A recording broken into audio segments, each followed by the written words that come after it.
මොකක්ද තියෙන්නේ කියලා.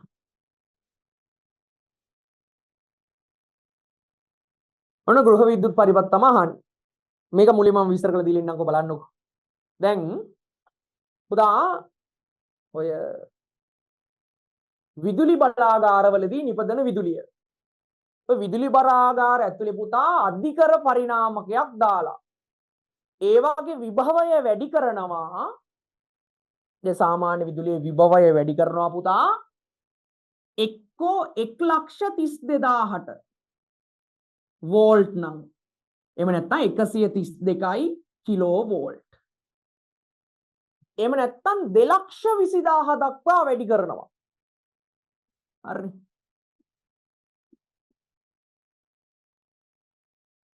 වෝල්ට් 2,20,000 නැත්නම් 220යි කිලෝ වෝල්ට්. ඔය දක්වා වැඩි කරලා ඕය වෙනවා පුතා ජාල උපපොළවල් වලට. ඔය අර මතකද අර වඳුරෙක් වැදිලා කරන්නේ නැති උනේ. ඒ ජාල උපපොළකට. ජාල උපපොළට එවනවා. ජාල උපපොළෙන් මොකද කරන්නේ පුතා? ඕක අපි කියන්නේ 33000. ඔය 33000ට විතර අඩු කරනවා. නැත්නම් කිලෝ වෝල්ට් 33කට විතර අඩු කරනවා. නැත්නම් 33000යි වෝල්ට් නැත්නම් 33යි කිලෝ වෝල්ට්. වෝල්ට් වොට් නෙවෙයි. අඩු කරලා එවනවා ට්‍රාන්ස්ෆෝමර් එකට වැලක් ගමේ. එතනින් ඔක 11000ට අඩු වෙනවා. 11 කිලෝ වෝල්ට් අඩු වෙනවා. අඩු වෙලා ওই බෙදා හැරීමේ රැහැන් ඔස්සේ ප්‍රදේශය පුරා යනවා. ඔය බෙදා හැරීමේ රැහැනකින් පුතා සේවා රැහැනක් දාලා ඒක හරහා තමයි ඔයාලගේ නිවසට විදුලිය එන්නේ. ඔය බෙදා හැරීමේ රැහැනට සේවා රැහැනක් සම්බන්ධ කරලා ඒකෙන් තමයි ඔයාලගේ නිවසට විදුලිය එන්නේ. එතකොට ඒක මුලින්ම එන්නේ පුතා ඔයාලගේ අර අලුත් එකේ නම් මීටර් බොක්ස් වර්ග දෙකක් දැන් ගෙවල් වල තියෙනවා පරණ එකේ නම් තියෙන්නේ අර ලී වලින් හදපු පෙට්ටියක් තියෙනවා. ඒක ඉස්සරහා ග්ලාස් කව එකක් දාලා තිනවා. ඒක ඇතුලේ තමයි මීටර් බොක්ස් එක තියෙන්නේ. ඊට යටින් කළු පාට තව කැටයක් තියෙනවා. දැකලා ඇති. අලුත් එකේ නම් විනිවිද පෙනෙන ප්ලාස්ටික් ආවරණයක තමයි මීටර් බොක්ස් එක සහ එතන පොඩි තව සුදු පාට නිල් පාට ලීව එකක් තියෙන පොඩි ෆියුස් එකක් වගේ කැලක් තියෙනවා. දැකලා තියෙනවනේ. එතකොට ඔතන ඔය මුලින්ම විදුලිය එන්නේ දැන් නිවසට විදුලිය රැහන් දෙකකින් එනවා. එකක් තමයි සජීව රැහන ලයිව් එක, අනිත් එක නියුට්‍රල් එක. කොහොම නෙන්නේ. එතකොට ඔහොම ඇවිල්ලා මුලින්ම පුතා අර එන්නේ නම් අර පරණ මීටර් බොක්ස් එක තියෙනවා නම් ඒ මීටර් බොක්ස් එක ළඟ තියෙනවා යට කළු පාට පොඩි කොටුවක්. ඕකට තමයි ඕක සම්බන්ධ වෙන්නේ විදුලිය. හරිනේ. මේකට කියනවා සේවා විලායකය. මේකට කියනවා සේවා විලායකය. දැන් නම් තියෙන්නේ අධිධාරා පරිපත මිදිනයක්. අර ඒක වැඩිපුර ධාරාවක් ආවොත් ඒකේ ස්විච් එක පල්ලෙහාට හරිනවා. අධිධාරා පරිපත මිදිනයක් තමයි දැන් තියෙන්නේ. කලින් ඒ වගේ තියෙන අර මං කියපු කලින් ඒ වගේ තියෙන්නේ සේවා විලායකයක්. අර කළු පාට කොටසක් තියෙන්නේ. ඒකේ නම් තියෙන්නේ පුතා සේවා විලායකයක්. නිශ්චිත ඒක ඇතුලේ පෝසිලේ නැත්නම් පිඟන් මැටි අල්ලුවක් ඇතුලේ දාලා තියෙනවා ටින් සහ ලෙඩ් මිශ්‍ර ලෝහයකින් සාදපු පොඩි තුනී කම්බියක් නිශ්චිත ධාරණ නැත්නම් රේටඩ් කරන්ට් එකට වඩා නැත්නම් එතන සම්මත ධාරාවට වඩා වැඩි ධාරාවක් ආවොත් ඒක උණු වෙලා ගිහිල්ලා එතනින් පරිපතයට හරහා ගලන විදුලිය නතර වෙනවා. එතකොට නිවැසියන් නැත්නම් විදුලි උපකරණ වගේ දේවල් අධි ධාරාවක් ගාවොත් ඒකෙන් ආරක්ෂා වෙන්න තමයි මේක දාලා තියෙන්නේ. ඊට පස්සේ පුතා මෙතනින් පස්සේ තමයි ඔන්න විදුලි මීටරයට සම්බන්ධ වෙන්නේ. හරි. මම නිකන් පාර අඳින්නම්කෝ යන්න. හරි. පාර අඳින්නම්කෝ. බලන්න. යන මාර්ගය ඔන්න මුලින්ම බෙදා හැරීමේ රැහන් තියෙනවා.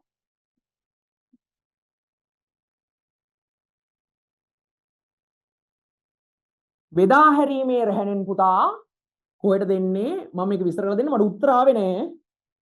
සේවා රැහැනට එනවා. මේකෙන් තමයි ඔයාලා ගෙදරට එන්නේ.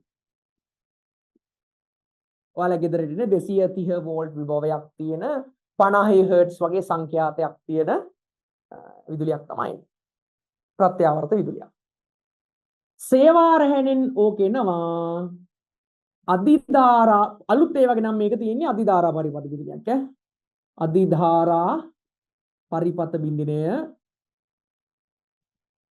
එහෙම නැත්නම් පරණ ඒ වගේ නම් තියෙන්නේ සේවා විලායකය. අර කළු පාට බොක්ස් එක. දැන් මෙතන ඉන්න කට්ටිය ඒකවත් මැසේජ් එකක් දාන්න මට. හරිනේ. මට කියන්නකො මේ අර මං කිව්ව අලුත් මීටර් බොක්ස් එකක් තියෙන්නේ ඔයාලගේ අර පරණ අර මම කිව්ව එක තියෙන අර කළු ලී පෙට්ටියක් ඇතුලේ තියෙන එක තියෙන. ඒකවත් කියන්නකො. එකද දෙකදවත් කියන්නකො. අලුත් නම් එක පරණ නම් දෙක. අයිඩෙන්ටිෆයි කරගන්න. අලුත් ඒවා තියෙන්නේ නේ. හරි හරි. බලන්නකො. එතකොට ඒ වගේ නම් තියෙන පුතේ අර ඕන්නම් බලන්න අලුත් ඒ වගේ නම් තියෙන්නේ අර සුදු පාට පොඩි ෆියුස් කැටයක් තියෙන මෙන්න මේ වගේ.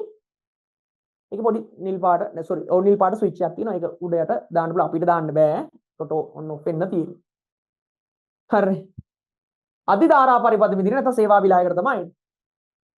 ඊට පස්සේ එතනින් ඉන්නේ පුතා විදුලි මීටරේට. එතකොට විදුලි මීටරයෙන් තමයි ඔය නිවසියන් නැත්නම් නිවසක භාවිතා කරන විදුලි ඒකක ගණන. එතකොට විදුලි ප්‍රමාණය මැනගෙන ඒකට අදාළ මුදල අය කරගන්න ඒ විදුලි ප්‍රමාණය මැනගන්න. ඒක මනින්නේ කිලෝවොට් පැය වලින්. ඒක විතර දාලක් තියෙනවා. ඊට පස්සේ විදුලි මීටරයෙන් පස්සේ පුතා ඕක එන්නේ වෙන්කරණයට. නැත්තම් කියනවා ප්‍රධාන ස්විච්චිය කියලා. වෙන්කරණය එහෙම නැත්තම් ප්‍රධාන ස්විච්චිය. මේන් එක අපි කියන්නේ මේන් එක කියලා. ඒක මේන් එකේ දැකලා ඇති ඔයාලා මෙන්න මෙහෙම එකක් තමයි තියෙන්නේ. ඔයාලගේ ගෙදර තියෙන පාරිභෝගික ඒකකේ බලා ගන්න පුළුවන්. එනේ මේම මේන් එකේ කැටේ තියෙන පළවෙනිට ඔබ තියෙන එක. ඒකේ ලිවර්ස් දෙකක් තියෙනවා මෙහෙම. ඔය ලිවර්ස් දෙකම එකට එකතු වෙලා තමයි ලොකු ලිවර් එකක් හැදලා තියෙන්නේ. මේක උඩට දාද්දි මේ ස්විච් දෙකම ඔන් වෙනවා, පල්ලෙට දාද්දි දෙකම ඔෆ් වෙනවා. ඒකට හේතුව පුතා ඒකට හේතුවත් මම කියන්නම්. මේ වෙන්කරණය නැත්තම් ප්‍රධාන ස්විච්චය ද්විද්‍රව ස්විචයක්. ද්විද්‍රව ස්විචයක් කියන්නේ මේකෙන් ලයිව් එකත් ඕෆ් වෙනවා. එතන සජීව කම්බියත් ඕෆ් වෙනවා. නියුට්‍රල් එකත් ඕෆ් වෙනවා. ඒකයි ද්විද්‍රව ස්විච් එක කියලා කියන්නේ. ඔන් කරද්දිත් එහෙමයි.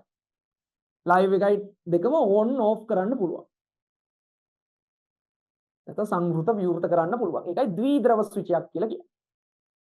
පුතා මේ බෙදා හැරීමේ රැහැන් සේවා රැහැන් විශේෂයෙන්ම සේවා රැහැන අධිධාරා පරිපත බිඳින විදුලි මීටරේ පුතා ඒ සියල්ලම සේවා දායකයා සතුයි. කියන්නේ සේවාව සපයන්නා සතුයි. සෝරි සේවාව සපයන්නා සතුයි.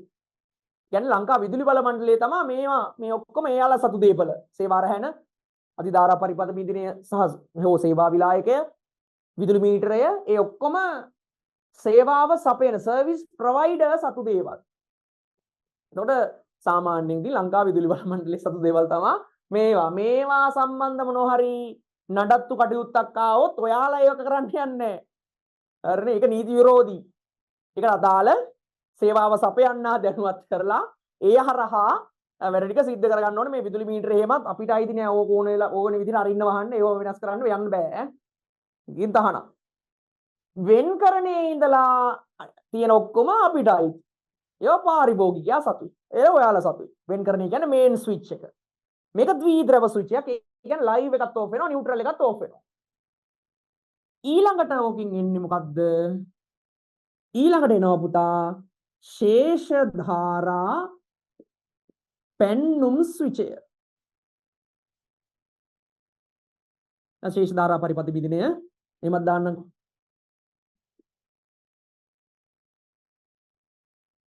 ශේෂ ධාරා පරිපත බිඳිනය නැත්තම් පෙන්නුම් ස්විචය.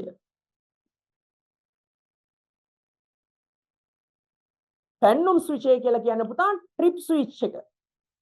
ඔය ට්‍රිප් ස්විච් එකක් නැත්තම් ශේෂ ධාරා පරිපත බිඳිනයක් එහෙම නැත්තම් පෙන්නුම් ස්විචයක් නිවසක භාවිතා කරන්නේ ප්‍රධාන වශයෙන්ම පුතා නිවසියන් විදුලි සැපර වැදීමෙන් ආරක්ෂා කරගන්න. යම් කිසි විදුලි උපකරණයක් අපි භාවිතා කරනකොට ඒකෙන් විදුලිය කාන්දු වෙලා භූගත වීමක් සිද්ධ වුණොත් නැත්නම් ලුහුවත් වීමක් සිද්ධ වුණොත් ෂෝට් වීමක් ලුහුවත් වීම කියලා. ඒ වගේ දෙයක් සිද්ධ වුණොත් එහෙම මොකද කරන්නේ? මෙතනින් ඔටෝමැටික් මොකද වෙන්නේ? ටිප් ස්විච් එක ඕෆ් වෙනවා. හරිනේ. එතකොට අකුණු මේ සමහර වෙලාවට අකුණු ඇති වෙන අවස්ථාවලත් ඕක සිද්ධ වෙනවා. ඕක ඔටෝ ඕෆ් වෙලා යනවා. හරි. එහෙමත් සිද්ධ වෙනවා. හරිනේ. ඒක වෙන්නේ පැන්නුම් ස්විච් එක. මේකත් ද්විධර්ම ස්විච් එකක්. මේකේ තියෙනවා විශේෂ දෙයක් මොකක්ද? මේකේ තියෙනවා පුතා වෙන ලිබ එකක් තියෙනවා. මෙතන මේ උඩ පොඩි කොටසෙන් මේක T අකුරකුත් ගහලා තියෙනවා. සෝදිසි බොත්තමක් තියෙනවා. එතකොට මේක මෙහෙම ඔබපුවාම මොකද වෙන්නේ? වේගෙන් මේක පහළට වැටෙනවා. එතකොට මේකේ ක්‍රියාකාරීත්වය નિවර්දිව සිද්ධ වෙනවද කියලා බලන්න තමයි මේ සෝදිසි බොත්තම තියෙන්නේ. මාසෙකට පාරක්වත් මේක ඔබලා බලන්න ඕනේ නිකන් තියන්නේ නැහැ. ඔබලා බලන්න ඕනේ මේක පල්ලෙහාට වැටෙනවද කියලා. එහෙමනම් පරිපතේ කොහෙවත් දෝෂයක් නැහැ. හරි. ඒක නිතර නිතර හැමදාම ඕක ඔබලා බලන්න ඕනේ නැහැ. මාසෙකට වතාවක්වත් පොඩ්ඩක් ඔබලා බලන්න ඕනේ සෝදිසි බොත්තම ඔකොටෝ පහළට වැටෙනවද කියලා. මේක බොත්තම ඔබුවාම අනිවාර්යයෙන් මේක ලිවර් එක පහළට වැටලා නිවසේ විදුලි සැපීම නතර වෙන්න ඕනේ. ඔන්න ඊට පස්සේ එනවා මේකත් ද්විධ ස්විච් එකක්. ඊට පස්සේ ඔන්න එනවා ඔයාලා ආසම සිඟිති පරිපත බිඳින වලට. සිඟිති පරිපත බිඳින වලට එනවා. පුතා ඔය නිවසේ සර්කිට්ස් වර්ග දෙකක් තියෙන එකක් තමයි මේ ආලෝකන පරිපත අනිත් එක කෙවෙනි පරිපත. ඔය ප්ලග්ස් වලට එන එක අනිත් එක ලයිට්ස් වලට එන එක. එතකොට ඒවට දාන පරිපතවල රේටඩ් නැත්නම් සම්මත ධාරාවක් ගලා යන්න තමයි හදලා තියෙන්නේ. ඊට වඩා වැඩි ධාරාවක් ගියොත් එහෙම ඔයගේ කම්බි රත් වීම සිද්ධ වෙනවා. අනවශ්‍ය විදිහට රත් වෙන කියන්නේ ඕන ප්‍රමාණයට වඩා රත් වෙනවා. එහෙම රත් වෙලා කම්බි උණු වෙලා ගිනි ගන්න පුළුවන්. හරි. එහෙම රත් වෙලා කම්බි උණු වෙලා පුතා ගිනි ගන්න පුළුවන්. ඒ වගේ ගිනි ගැනීම වළක්වන්න මොකද වෙන්නේ? නිශ්චිත ධාරාවට වඩා වැඩි ධාරාවක් යද්දී මේ සිඟිති පරිපත බිඳින MCB කියලා කියනවා.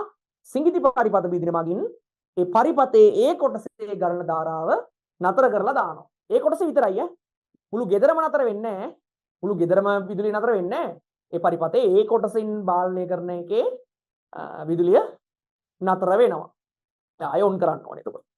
ආයෝන් කරන්න කියන්නේ අදාළ දේවල් ගලවලා දාලා ආයෝන් කරලා ගන්න ඕනේ. මේක වෙන්නේ අර කම්බි රත් වෙලා ගිනි ගැනීම වළක්වන්න විතරයි විදුලි සැර වැදීමෙන් නම් ආරක්ෂා වෙන්නේ නැහැ පුතා මේ. හරි.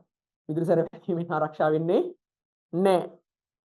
සිඟිති පරිපත බිඳිනේට පස්සේ මෙයා යන්නේ කොහෙටද? විබෙදුම් පෙට්ටියට. එතනින් තමයි ওই නිවස පුරා පරිපත වලට ඔක බෙදලා දාන්න. දැන් ඔය විබෙදුම් පෙට්ටිය කියන්නේ ඔයාලගේ ගෙදර අර ඔක්කොම ෆියුස් දාලා තියෙන එක නෙවෙයි ඒකට කියන්නේ පාරිභෝගික එක කියලා. හරි. ඔය වෙන්කරණේ ඉඳලා වෙන්කරණේ ශේෂ ධාරා පරිපත බිඳිනය සිඟිති පරිපත බිඳින කිහිපයක් තියෙන්න පුළුවන් නිවස අනුව සහ විබෙදුම් පෙට්ටිය ඔක්කොම එකතු කරලා හදනවා පාරිභෝගික එකේ අර පොඩි කොටුවක් සුදු පාට බොක්ස් එකක් වගේ ඇතුලේ එන්නේ ඔය ඔක්කොම ටික. හරි. පොඩි කොළුවේ තියාගෙන ප්‍රශ්න බලන්න මම තියෙන කියලා. ගෘහ විද්‍යුත් පරිපතය සම්බන්ධයෙන් වඩාත් නිවැරදි වන්නේ කවර වගන්දීද? ඉතින් ගන්න දෙයක් නැහැ. උත්තරේ කෙලින්ම දාලා තියෙනවා. වෙන්කරණය ද්විධර්ව ස්විච් එකක් ලෙස ක්‍රියා කරයි.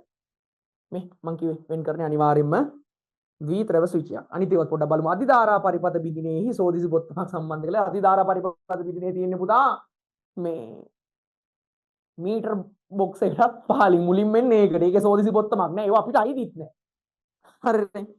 ඒක ගන්න බෑ. ශේෂ ධාරා පරිපත බිඳිනිය සජීවී රැහැනට පමණක් සම්බන්ධ කර ඇත. ශේෂ ධාරා පරිපත බිඳිනියත් පුතා ද්විධ්‍රව සූචියක්. සිඟිති පරිපත බිඳින අජීව රැහැනට සම්බන්ධ කරවදී නෑ. ඒක සම්බන්ධ කරලා තියෙන සජීවයකට.